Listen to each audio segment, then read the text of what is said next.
যখন আবেগের কাছে হেরে যায় পরিবার, হারায় আপনজন, হারায় সমাজ, হারায় ধর্ম, আর পরে মানুষ হারায় নিজের ভেতরের আত্মা, মৃত্যুর মুখে চলে যায় নিজের অস্তিত্ব।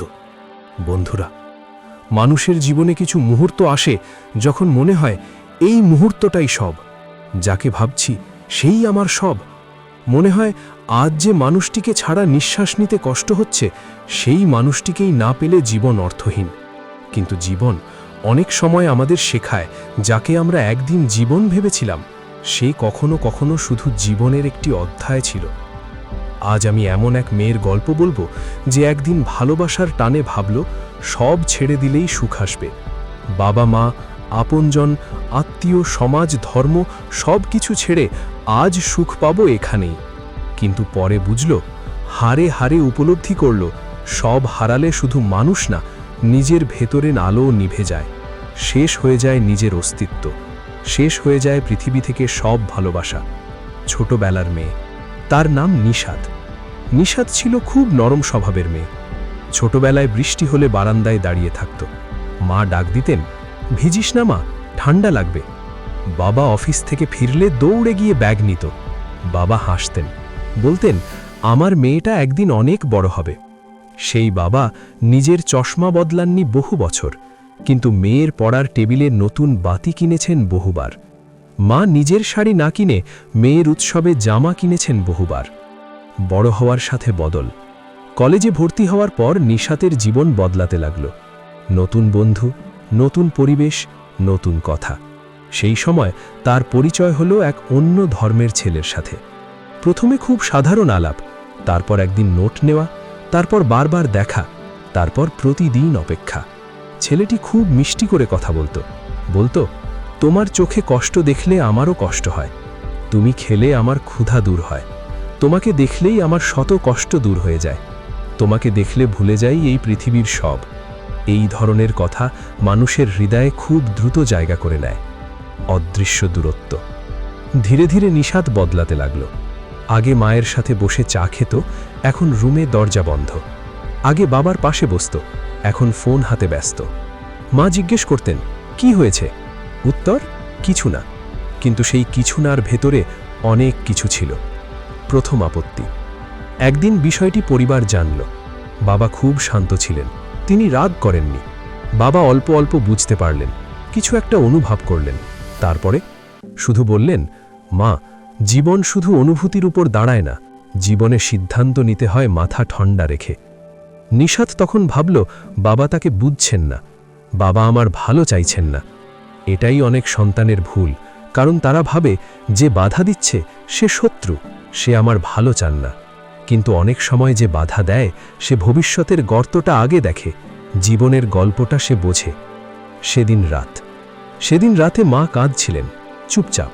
নিশাত দেখেছিল, তবুও ভিতরের আবেগ তাকে শক্ত করেছিল। কারণ যখন মন কারোর দিকে খুব টানে, তখন নিজের ঘরের কান্নাও দূরের শব্দ লাগে। চলে যাওয়া। এক সকালে নিশাত সিদ্ধান্ত নিল, সে বাড়ি ছেড়ে চলে গেল। পরিবার ত্যাগ করল, সমাজ ত্যাগ করল, ধর্ম ত্যাগ করল। ছেলেটির আবেগময় কথায় বিয়েও হয়ে গেল। সেদিন বাড়ির দরজা অনেকক্ষণ খোলা ছিল। মা ভাবছিলেন হয়তো ফিরে আসবে। বাবা বারান্দায় বসেছিলেন, চোখে জল ছিল, কিন্তু তিনি মুছেননি। প্রথম সুখ। শুরুতে সব সুন্দর, নতুন ছবি, নতুন সংসার, নতুন সম্বোধন, নতুন হাসি। নিশাত ভাবল সে জিতে গেছে। বাস্তবতা ঢুকল। কিন্তু কয়েক মাস পরে বদল এলো। যে ছেলেটি আগে প্রতিদিন জিজ্ঞেস করত, খেয়েছ, এখন কখনো জিজ্ঞেসও করে না। যে আগে অপেক্ষা করত, এখন বলে, এত কথা বলার সময় নেই, আমার কাজ আছে। প্রথম আঘাত। একদিন ছোট বিষয়ে ঝগড়া হলো। নিশাত কেঁদে ফেলল। সে আশা করেছিল আগের মতো শান্ত করবে, কিন্তু উত্তর এলো, সব কিছুতে এত আবেগ দেখালে সংসার চলবে? এই একটি বাক্যে তার ভিতর কেঁপে উঠল, কারণ সে প্রথমবার বুঝল ভালোবাসার ভাষা আর সংসারের ভাষা সব সময় এক না। নিঃশব্দ রাত। এক রাতে সবাই ঘুমিয়ে গেছে। নিশাত জানালার পাশে বসেছিল। হঠাৎ তার মনে পড়ল, এই সময়ে মা হয়তো পানি খেতে উঠে তার রুমে তাকাতেন। আজ কেউ তাকায় না। ঘুমিয়ে থাকলেও চুপি চুপি মা বাবা এসে দেখত আমি কেমন করে ঘুমিয়েছি, শরীরের ওপরে চাদর আছে কিনা, আজ কেউ উঁকি দেয় না, কেউ দেখে না, না খেলে কেউ বলে না খেয়েছ কিনা। তাহলে কি ভালোবাসা দিয়ে আগ পর্যন্তই? ভাবতে ভাবতে রাতটা প্রায় শেষ। এক সময় খুব কঠিনভাবে মনে পড়ল বাবা মার কথা, প্রতিবেশীর কথা। কিন্তু আমি তো তাদেরকে ত্যাগ করেছি, আমি তো সমাজ ত্যাগ করেছি। আমার আপন বলতে এই মানুষটি তো ছিল। সেও আজ বলল না, তোমার বালিশ ভেজা কেন? কেন এত কেঁদেছ?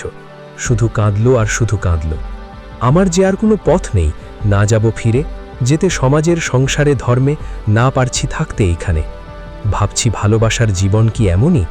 এর মধ্যে হলো একটি কন্যা সন্তান। মনে হলো আরও বড় কোনো নতুন আগুনে পা দিলাম।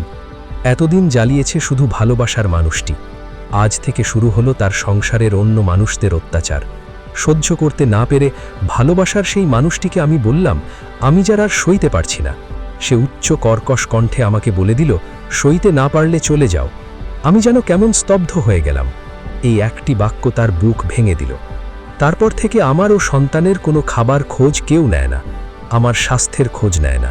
অসুস্থ হলেও ওই ছোট্ট ঘরের কোণে আমাকে থাকতে হয়। এভাবে থাকতে থাকতে একদিন অসুস্থ হয়ে পড়লাম। তখন মনে হচ্ছিল এই পৃথিবীতে আমি আর আমার সন্তান ছাড়া আপন কেউ নেই। আমি ভাবতে পারিনি মা বাবা, সমাজ, সংসার, ধর্ম ছেড়ে আসলে আমি এতটা অবহেলিত হয়ে যাব। আমি রুগ্ন হয়ে গেছি। আজ মা বাবার কথা খুব মনে পড়ছে। তারা যখন বুঝিয়েছে তখন তাদেরকে শত্রু ভেবেছি। খুব ইচ্ছে করছে মায়ের সাথে একটু কথা বলতে। পেটে অনেক ক্ষুধা, বুকে অনেক জ্বালা। মনে হচ্ছে মায়ের সাথে কথা বললে হয়তো একটু ক্ষুধার জ্বালা, বুকের জ্বালাও দূর হতো। কি করব? আর তো সেই পথ নেই। সকল পথ তো আমিই পায়ে ঠেলে নষ্ট করে দিয়েছি। আমার এই অবস্থার জন্য তো আমিই দায়ী। আর দায়ী ছিল সেই সুন্দর আবেগময় কথাগুলো, যে কথাগুলো আজ আমাকে এখান পর্যন্ত পৌঁছে দিয়েছে। বহু কষ্টে একটি ফোন জোগাড় করে অনেক ভয়ে মাকে ফোন দিলাম। প্রথম কণ্ঠে মা আমার বুঝে গেল আমি ভালো নেই। কান্না কণ্ঠে মা আমাকে বলল, মা, মারে, তুই ভালো নেই মা। তোকে ছাড়া যে আমরাও মরে গেছি মা। তোর বাবা তো তোর চিন্তায় পাগল হয়ে শয্যাশায়ী, উঠতে পারে না, কথা বলতে পারে না। শুধু একটা কথাই বলেন, নিশাত মা, আমার তুই কই? ভালো আছিস তো? হয় তুই ধর্ম ত্যাগ করার কারণে সমাজ আমাদেরকে এক ঘরে করে রেখেছে। মায়ের মুখে সেই আগের আলো নেই, মুখে সেই মায়ার নিস্তব্ধ ডাক এখনো বাজছে। মা একটা কথাই পরিশেষে বলল, মা, তুই আয়, ভালো থাকবি, আমাদের সাথেই থাকবি, হৃদয়ের টুকরো হয়ে থাকবি। তাই বন্ধুরা, আবেগের মুহূর্তে নেওয়া সিদ্ধান্ত জীবনের সবচেয়ে বড় পরীক্ষা হয়ে যেতে পারে। যে মানুষ আজ বলে তোমার জন্য সব করব, সে কালও কি একই থাকবে? এই প্রশ্নের উত্তর না জেনে জীবন বদলে দেওয়া বিপদ। পরিবার কেন গুরুত্বপূর্ণ?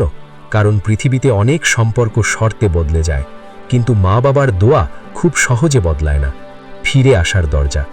একদিন নিশাত বাড়িতে ফিরল, দরজায় কড়া নাড়ল। মা দরজা খুললেন, এক মুহূর্ত তাকিয়ে রইলেন, তারপর জড়িয়ে ধরলেন। কারণ মায়ের বুকের দরজা অনেক সময় মানুষের ভুলের চেয়েও বড় হয়। শেষ কথা, ভালোবাসা করবেন, কিন্তু নিজেকে হারিয়ে নয়, ধর্মকে বিসর্জন দিয়ে নয়, সমাজকে ছোট করে নয়, পরিবার ভেঙে নয়, ভবিষ্যৎ না দেখে নয়। কারণ যে সিদ্ধান্ত আজ খুব সুন্দর মনে হয়, সেটাই অনেক বছর পরে রাতের অন্ধকারে কান্নার কারণ হতে পারে। মা বাবার বুক খালি হওয়ার কষ্ট হতে পারে, সমাজে হওয়ার গল্প হতে পারে। তাই আবেগের বশে নয়, ভালোবাসা হোক সম্মানের, ভালোবাসা হোক চিরদিনের, ভালোবাসা হোক আজীবনের। বন্ধুরা, আজকে পর্যন্তই। আবার নতুন কোনো নিশাতের গল্প নিয়ে আমরা আসব আপনাদের কাছে। ততক্ষণ আমাদের সাথেই থাকবেন, ভালো থাকবেন, সুস্থ থাকবেন, ভালোবাসাকে সম্মানের আসনে বসাবেন। ধন্যবাদ সবাইকে।